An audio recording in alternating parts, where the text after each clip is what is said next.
Hello दोस्तों। Welcome to forex दादा। मेरा नाम अली जहां जेब है। आज हम लेवल वन जो हमारी सीरीज चल रही है बिगनर्स की, उसकी 8 क्लास रिकॉर्ड कर रहे हैं। आज की क्लास में हम पॉइंट्स, पिप्स एंड टिक्स में फर्क देखेंगे कि ये क्या है, प्राइजेस के अंदर ये इसको हम कैसे कैलकुलेट करते हैं। आज की क्लास बहुत इंपॉर्टेंट है।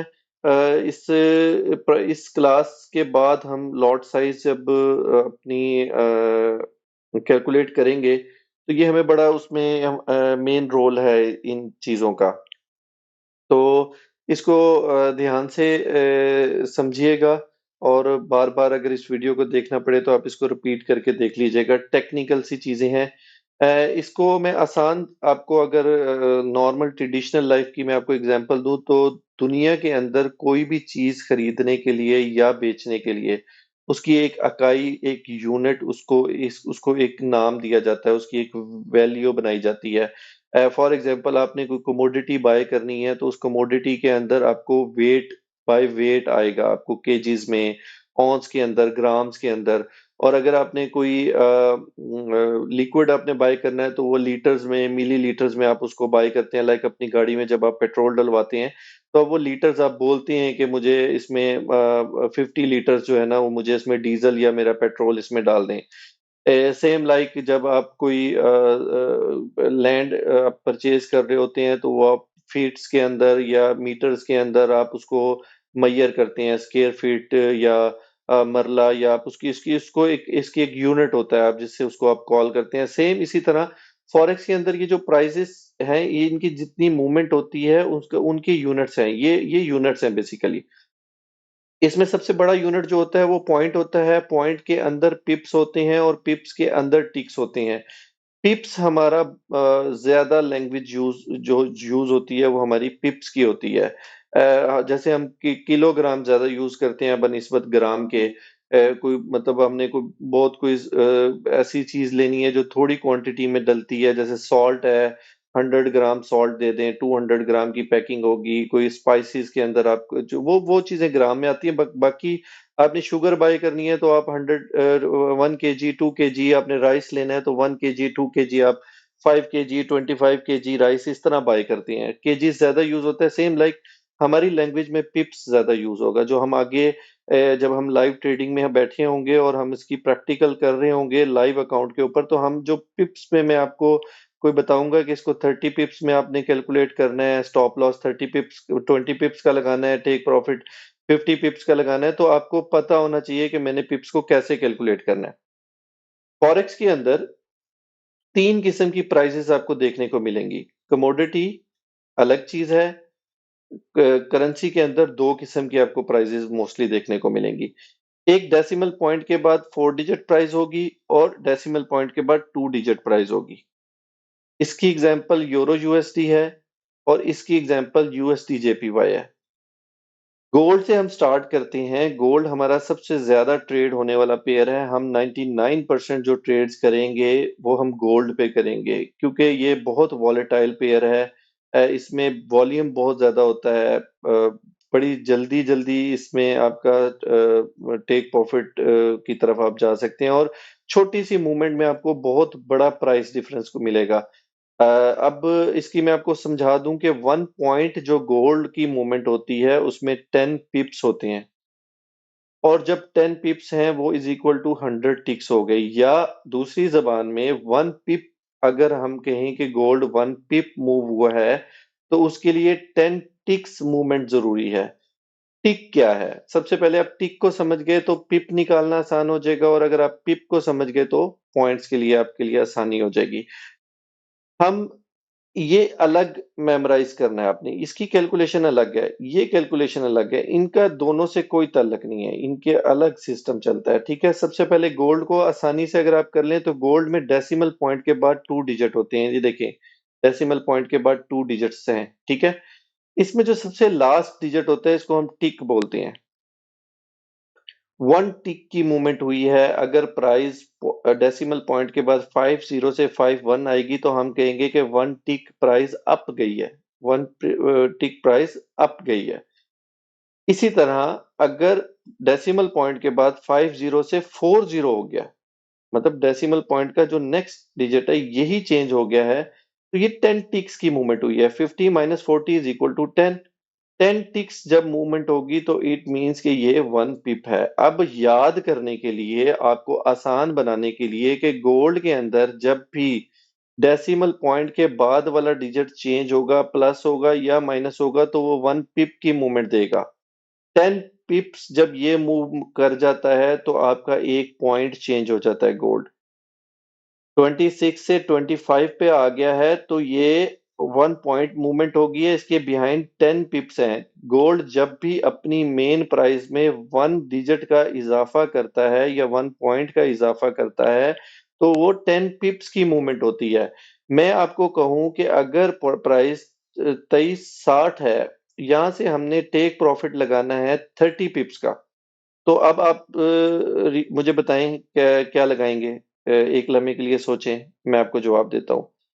2360 से 30 पिप्स हमने कैलकुलेट करने हैं, तो वो हमारा होगा 2363। यहाँ का हम टीपी लगाएंगे और अपनी ट्रेड को छोड़ देंगे। समझ गए? बहुत आसान है। गोल्ड के अंदर डेसिमल पॉइंट के बाद जो वेरी नेक्स्ट डिजिट है, जब इसमें एक कम होगा या एक ज्यादा होगा तो हम उसको पिप बोलेंगे। ये एग्जांपल है उसकी। टिक्स को कुछ पिपेट्स भी बोलते हैं, बट पिपेट कोई टर्म नहीं है। टिक सही टर्म है कि आपकी 1 टिक की मूवमेंट हुई है, 1 टिक की मूवमेंट हुई है। पिपेट एक मुंह पे भारी लफ्ज है, टिक बहुत आसान है। गोल्ड आपको समझ लग गया है? रिपीट कर देता हूं। अगर डेसिमल पॉइंट से पहले इस डिजिट में चेंजिंग हो रही है तो वो एक पॉइंट की चेंजिंग हो रही है, ठीक है।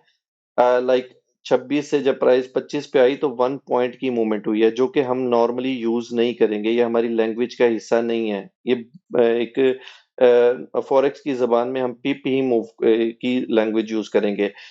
डेसिमल पॉइंट के बाद जो वेरी नेक्स्ट डिजिट है, जब इसमें चेंजिंग होगी तो वन वन के साथ जब वो चेंज हो रहा होगा तो उतने पिप्स की मूवमेंट हो रही होगी।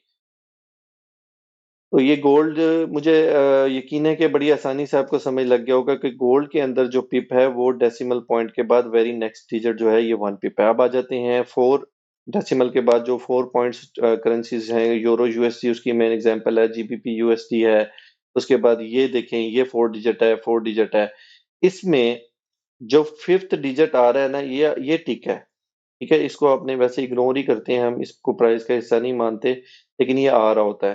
तो अगर मैंने यहाँ एग्जांपल दिया, डेसिमल के बाद पॉइंट के बाद गिने 1 2 3 4 एंड 5, ये जो जीरो से जब प्राइस 5 1 पे आएगी तो ये 1 टिक लगेगा, जो कि हमारे लिए बड़ा एक नॉर्मल सी चीज है, हम इसको लैंग्वेज में यूज ही नहीं करेंगे।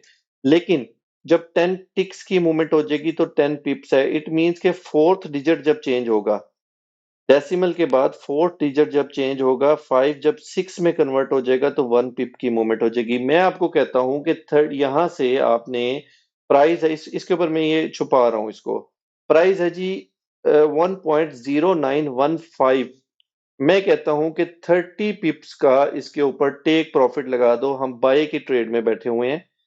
30 पिप्स का ट्रेड लगा दे, मतलब अपने बाय में ऐड करना होता है ऊपर की तरफ। प्राइस जब बढ़ेगी तो बाय की ट्रेड में हमें बेनिफिट होता है। तो आप कितना इसकी वैल्यू सेट करेंगे टेक प्रॉफिट में? जो एक टीपी लगाने का तरीका मैं आपको समझाऊंगा। वैसे मैंने सेकंड वीडियो में टीपी लगाना बताया था आपको, लेकिन मैं इसकी अलग एक डेडिकेटेड वीडियो बना दूंगा आपके लिए, आसानी के लिए। तो आप इसमें क्या ऐड करेंगे कि ये 30 पिप्स की हमारा टीपी लग जाएगा?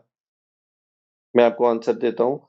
ये आप इसमें 30 जब ऐड करेंगे तो 0.09 में, अब जब 3 ऐड करेंगे तो 4 5। आपने 4 5 की वैल्यू लगानी है, 9 4 5 की, तो ये हमारा 30 का प्लस में, मतलब बाय वाली साइड का टीपी लग गया। समझ गए आप? इसको एग्जाम्पल के तौर पे देखें कि जब फिफ्थ डिजिट चेंज होता है, फिर 50 से 51 में कन्वर्ट होता है तो 1 टिक की मूवमेंट होती है, और जब प्राइस 5 डिजिट से फोर्थ डिजिट में कन्वर्ट हो जाती है, मतलब 5060 में कन्वर्ट होगा, 10 पिप्स की मूवमेंट, टिक्स की मूवमेंट होगी, बट इज इक्वल टू 1 पिप होगा। और जब प्राइस 9150, ये तो खैर हम इसको डिस्कस ही नहीं करना चाहिए हमें, क्योंकि बड़ी मिनिमल सी एक है टिक है। 150 से जब प्राइस 250 मतलब डेसिमल पॉइंट के बाद जो थर्ड डिजिट चेंज होगा तो वो 10 पिप्स होंगे। 10 पिप की मूवमेंट है। ये 100 टिक्स लगी हैं बट 10 पिप्स मार्केट मूव हुई है। अब आ जाते हैं हम अपना यूएसडी जेपीवाई। जेपीवाई जिसके साथ भी लगा हुआ होगा, आप इधर अगर नोट करें, ये देखें USD JPY, GPP JPY, euro JPY, सब में आपको डेसिमल के बाद आपको 3 डिजिट नजर आएंगे। वैसे एक्चुअल 2 होते हैं बट थर्ड वही टिक बीच में आ रहा होता है। सेम लाइक थर्ड डिजिट जब चेंज होगा तो 1 टिक की मूवमेंट होगी जो हमारे लिए बेकार है, हम उसे लैंग्वेज में यूज ही नहीं करेंगे। जब प्राइस 200 से 210 मतलब 200 नहीं, डेसिमल के बाद 200 से प्राइस चेंज होके 210 हो जाएगी तो हमारे 10 टिक्स की मूवमेंट होगी। बट मेन जो हम यूज करेंगे वो 1 पिप है। हमारा 1 पिप मूव हो गया, ठीक है। इसी तरह जब प्राइस डेसिमल पॉइंट के बाद 100 में जब आप इसको इसको मूव करेंगे तो ये 100 टिक्स की मूवमेंट होगी जो कि इज इक्वल टू 10 पिप्स है। इसमें भी पॉइंट जो है जब ये चेंजिंग होती है तो 1 पॉइंट की मूवमेंट होती है। सेम लाइक गोल्ड, जैसे आपका ये वाला डिजिट चेंज होगा तो ये 1 पॉइंट की मूवमेंट होगी जो कि हम नॉर्मली यूज नहीं करते, लैंग्वेज में यूज नहीं करते। जेपीवाई के तमाम पेयर्स में जो डेसिमल पॉइंट के बाद सेकंड नंबर जो डिजिट है वो जब चेंज होता है तो 1 पिप की मूवमेंट होती है। ठीक हो गया।